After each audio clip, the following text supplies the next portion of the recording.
India Legal presents Courts Roundup.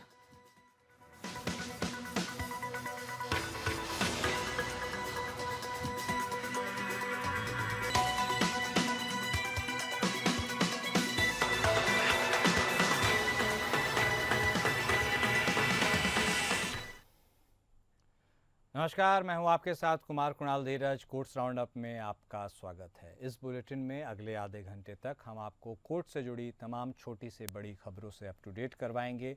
Supreme court से लेकर high court और लोअर कोर्ट्स तक के फैसलों को आपके सामने रखेंगे। तो आइए शुरू करते हैं courts round up. India Legal presents Courts Roundup.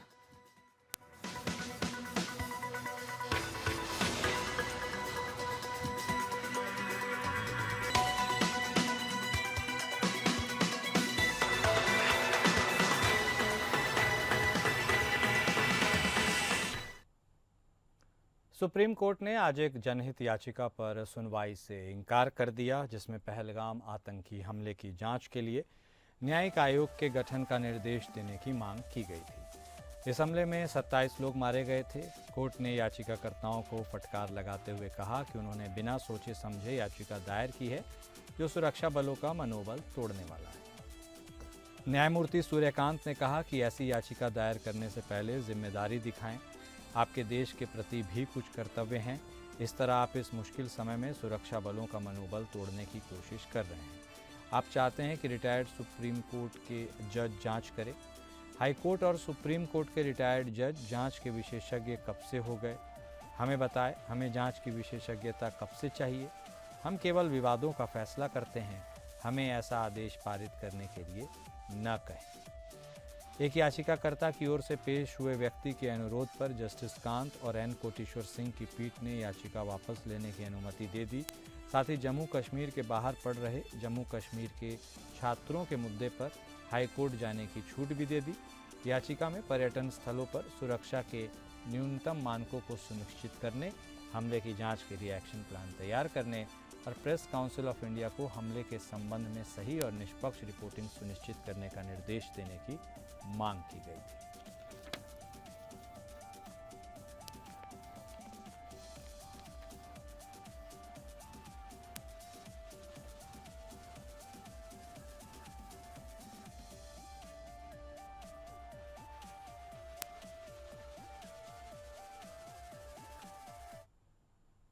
Supreme court ने ससुराल वालों के खिलाफ आत्महत्या के लिए उकसाने का मामला खारिज कर दिया, जिसमें कहा गया है कि शादीशुदा जीवन में मामूली झगड़े आत्महत्या के लिए उकसाने का अपराध नहीं बनाते हैं। कोर्ट ने कहा कि ससुराल वालों द्वारा पति को अपमानजनक भाषा में नपुंसक कहना आत्महत्या के लिए उकसाने के बराबर नहीं है। ससुराल वालों के खिलाफ आत्महत्या के लिए उकसाने का मामला दर्ज किया गया था, जिसमें आरोप लगाया गया था कि उन्होंने पति को अपमानजनक भाषा में नपुंसक कहा था। सुप्रीम कोर्ट ने कहा कि आत्महत्या के लिए उकसाने के अपराध के लिए आवश्यक है कि आरोपी ने मृतक को आत्महत्या करने के लिए उकसाया हो या उसकी मदद की हो। कोर्ट ने कहा कि आरोपी का इरादा मृतक को आत्महत्या करने के लिए उकसाने का होना चाहिए। कोर्ट की टिप्पणी, कोर्ट ने कहा कि केवल अपमानजनक भाषा का उपयोग करना आत्महत्या के लिए उकसाने के बराबर नहीं है। केरल हाई कोर्ट ने कहा था कि शादीशुदा जीवन में मामूली झगड़े आत्महत्या के लिए उकसाने का अपराध नहीं बनाते हैं। सुप्रीम कोर्ट ने कहा, सुप्रीम कोर्ट ने यह कहा कि आत्महत्या के लिए उकसाने का मामला तब तक खारिज नहीं किया जा सकता जब तक कि आरोपी और मृतक के बीच समझौता न हो।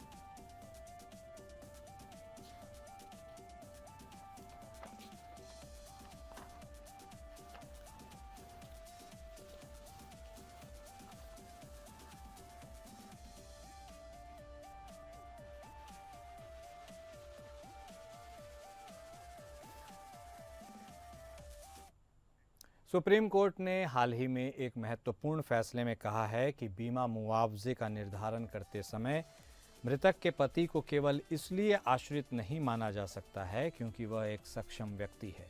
कोर्ट ने जोर देकर कहा कि पति की रोजगार स्थिति के प्रमाण की अनुपस्थिति में उसकी मृतक पत्नी की आय पर निर्भरता को नज़रअंदाज नहीं किया जा सकता और उसे आंशिक रूप से अपनी पत्नी की आय पर निर्भर माना जाएगा। कोर्ट ने मोटर दुर्घटना दावा अधिकरण यानी MACT की उस फैसले को खारिज कर दिया जिसमें पति को आश्रित नहीं माना गया था। कोर्ट ने कहा कि चूंकि पति की रोजगार की स्थिति का कोई प्रमाण नहीं है, इसलिए यह माना नहीं जा सकता कि वह अपनी पत्नी की आय पर आंशिक रूप से निर्भर नहीं था। कोर्ट ने पति को आश्रित मानते हुए मुआवजे की राशि की पुनर्गणना की अनुमति दी है। यह मामला एक मोटर दुर्घटना के कारण हुआ था जिसमें एक महिला की मृत्यु हो गई थी। उसके पति और 2 बच्चों ने मुआवजे का दावा किया था। MACT ने केवल 2 बच्चों को आश्रित मानते हुए मुआवजा दिया था, लेकिन सुप्रीम कोर्ट ने पति को भी आश्रित मानते हुए मुआवजे की पुनर्गणना की अनुमति दी है।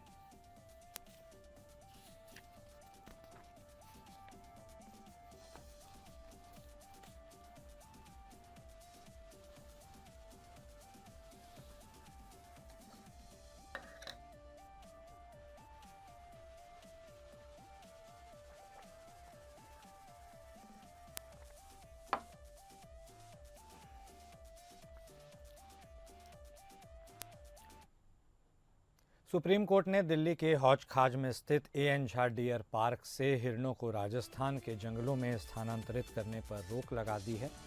जस्टिस अभय अशोक और उज्जवल भुइयां की पीठ ने यह अंतरिम आदेश न्यू दिल्ली नेचर सोसाइटी की याचिका पर दिया। न्यू दिल्ली नेचर सोसाइटी ने याचिका दायर कर आरोप लगाया कि हिरणों को बिना उचित आवास मूल्यांकन, पशु चिकित्सा जांच और गर्भवती हिरणों और शावकों के लिए सुरक्षा उपायों के स्थानांतरित किया जा रहा है। सुप्रीम कोर्ट ने हिरणों के आगे के स्थानांतरण पर रोक लगा दी और DDA को हिरणों की उचित देखभाल करने का निर्देश दिया। याचिका में वन्यजीव संरक्षण अधिनियम 1972 और पशु क्रूरता निवारण अधिनियम 1960 का हवाला दिया गया है। याचिकाकर्ता ने आरोप लगाया कि हिरणों को शिकारियों के लिए शिकार के रूप में छोड़ दिया जाएगा, जो उनके लिए घातक होगा। सुप्रीम कोर्ट का यह फैसला हिरणों की सुरक्षा और कल्याण के लिए और उनकी उचित देखभाल करने, उनके स्थानांतरण पर रोक लगाने के दृष्टिगत दिया गया है और उनके सुरक्षा और कल्याण के लिहाज से यह एक महत्वपूर्ण कदम है।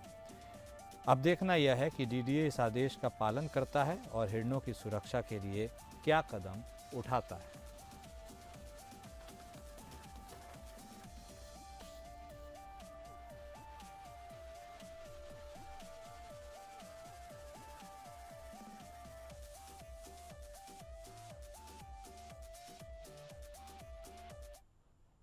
बॉम्बे हाई कोर्ट ने एक जनहित याचिका को खारिज कर दिया है जिसमें आरोप लगाया गया था कि stand up comedian Kunal Kamra जैसे सार्वजनिक व्यक्तित्व वाले लोग डिजिटल प्लेटफॉर्म का दुरुपयोग कर रहे हैं और भारतीय न्यायपालिका के खिलाफ अपमानजनक और निंदनीय सामग्री प्रसारित कर रहे हैं।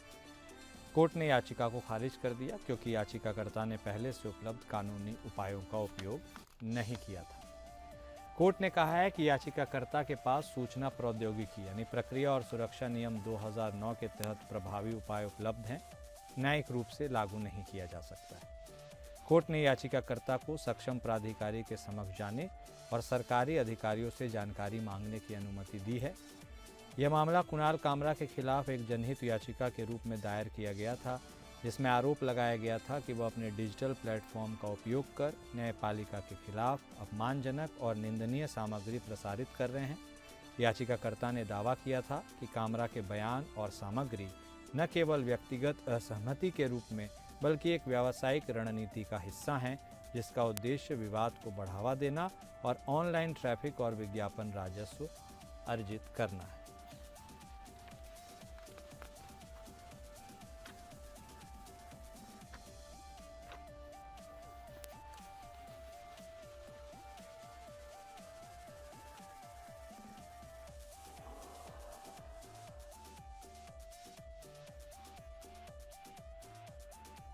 दिल्ली हाईकोर्ट ने कहा है कि कॉमन लॉ एडमिशन टेस्ट या CLAT में भाषा की बाधा छात्रों के लिए समस्या नहीं होनी चाहिए।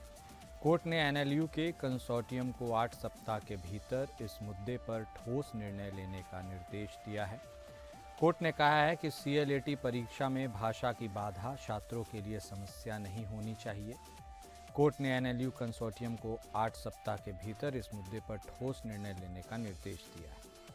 कोर्ट ने कहा है कि परीक्षा में भाषा की समस्या का समाधान करने के लिए एनएलयू कंसोर्टियम को ठोस कदम उठाने होंगे। कोर्ट ने कहा कि यह मुद्दा नीति निर्माण से जुड़ा है और न्यायालय को इस पर विचार करना होगा। केंद्र सरकार ने भी कहा कि सीएलएटी परीक्षा में क्षेत्रीय भाषाओं को शामिल करने के लिए कदम उठाए जाने चाहिए। यह मामला सीएलएटी परीक्षा में क्षेत्रीय भाषाओं को शामिल करने के लिए दायर किया गया था। याचिकाकर्ता ने दावा किया था कि सीएलएटी परीक्षा में अंग्रेजी भाषा की बाधा के कारण गैर अंग्रेजी माध्यम के छात्रों को समस्या होती है। कोर्ट ने एनएलयू कंसोर्टियम को इस मुद्दे पर ठोस निर्णय लेने का निर्देश दिया है और कहा है कि कोई भी छात्र भाषा की बाधा के कारण सीएलएटी परीक्षा से वंचित नहीं होना चाहिए। अब इस मामले की अगली सुनवाई 20 अगस्त को होगी, जहां कोर्ट एनएलयू कंसोर्टियम के निर्णय की समीक्षा करेगा।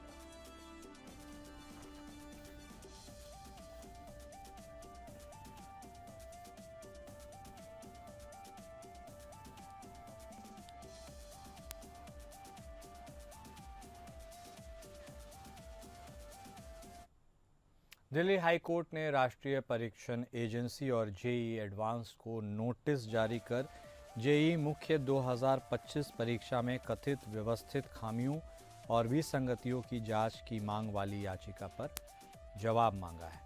जस्टिस विकास महाजन ने जेईई को निर्देश दिया कि याचिकाकर्ता शशांक शेखर पांडे, जिन्होंने अपने अंकों में विसंगतियों का आरोप लगाया है, को जेईई एडवांस्ड के लिए पंजीकृत किया जाए। कोर्ट के आगे निर्देश में यह है कि पांडे के परिणाम घोषित नहीं किए जाएं, बल्कि सीलबंद लिफाफे में अदालत के समक्ष रखे जाएं।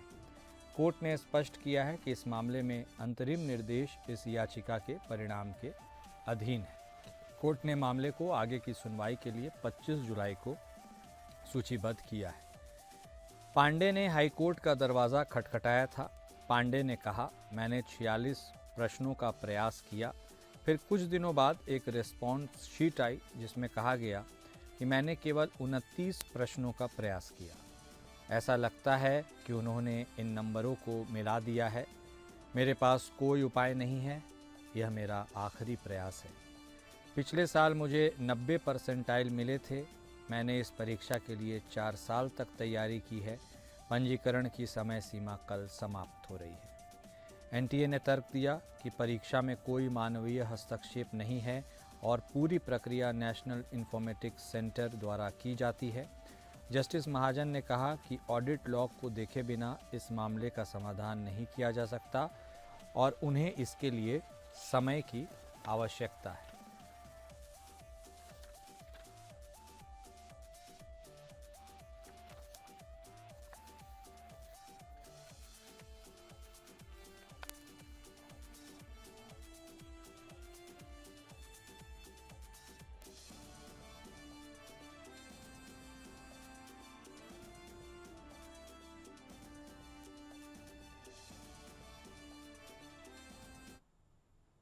कलकत्ता हाई कोर्ट ने एक महिला पर 1 लाख रुपए का जुर्माना लगाया है, जिसने अपने पति की दूसरी शादी के बारे में अखबार में नोटिस प्रकाशित किया था, जबकि उनकी तलाक की याचिका लंबित थी।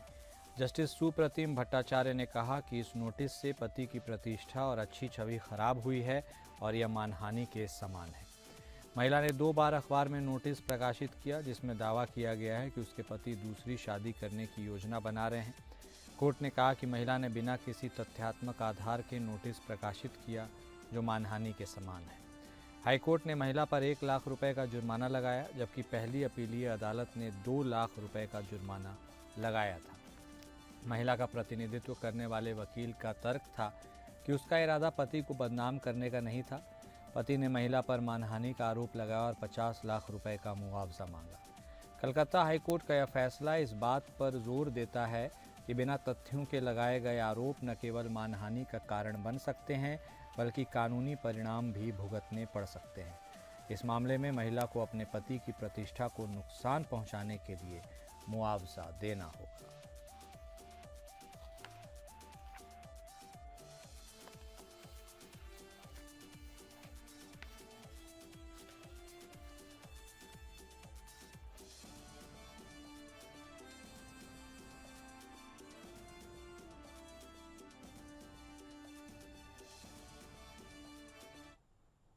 National company law appellate tribunal ने इलेक्ट्रिक इंजीनियर्स की अपील को खारिज कर दिया है, जिसमें उन्होंने डीएलएफ के खिलाफ दिवाला याचिका को एनसीएलटी द्वारा खारिज किए जाने को चुनौती दी थी। जस्टिस अशोक भूषण की अध्यक्षता वाली पीठ ने कहा कि पूर्व अस्तित्व में विवाद के कारण दिवाला प्रक्रिया शुरू करने की अनुमति नहीं दी जा सकती है। ड्रिलटेक इंजीनियर्स ने डीएलएफ के खिलाफ दिवाला याचिका दायर की थी, जिसमें आरोप लगाया गया था कि डीएलएफ ने उन्हें 4.65 करोड़ रुपए का भुगतान नहीं किया। एनसीएलटी ने याचिका को खारिज कर दिया था, जिसमें कहा गया था कि पूर्व अस्तित्व में विवाद के कारण दिवाला प्रक्रिया शुरू नहीं की जा सकती है। एनसीएलटी ने एनसीएलटी के फैसले को बरकरार रखा और कहा कि डीएलएफ की आपत्तियां न तो फर्जी थे और न ही बाद में सोचे गए थे। एनसीएलटी का यह फैसला इस बात पर जोर देता है कि दिवाला प्रक्रिया शुरू करने से पहले पूर्व अस्तित्व में विवाद का समाधान किया जाना चाहिए। इस फैसले से यह स्पष्ट होता है कि दिवाला प्रक्रिया का उपयोग विवादों को हल करने के लिए नहीं किया जा सकता।